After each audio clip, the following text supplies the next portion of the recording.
In this video, I'll show you how to install ink cartridges inside of the Canon Pixma TS3420, the color one and the black one. So let's get started.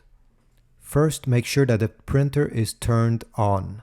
Then you'll need to remove this orange label over here. And make sure that you never touch with your finger this print head and don't touch the contacts over here as well. Over here, you're gonna notice that there is a door and a small lever. You need to push down and the door will open. At the same time, the ink cartridges will be presented to you this way. The black color one goes on the right side. So you see there is two of them, while the left side is the color. The right side is the black only ink cartridge. To replace it, you just have to lower this blue retainer here by pushing it down.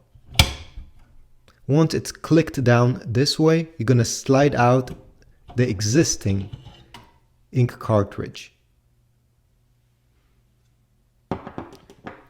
Take your new 243 Canon black ink cartridge and we're gonna slide it back in with these contacts going first, this way, and with this print head pointing down.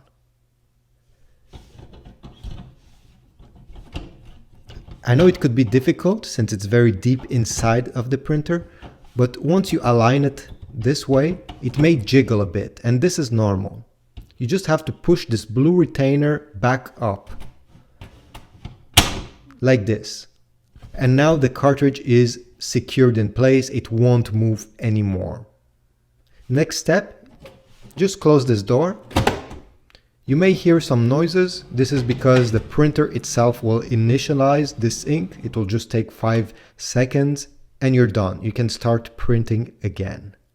I hope this video was useful. If so, please leave a like, a comment down below. I'm trying to read them all, and also subscribe to my channel. Thanks for watching.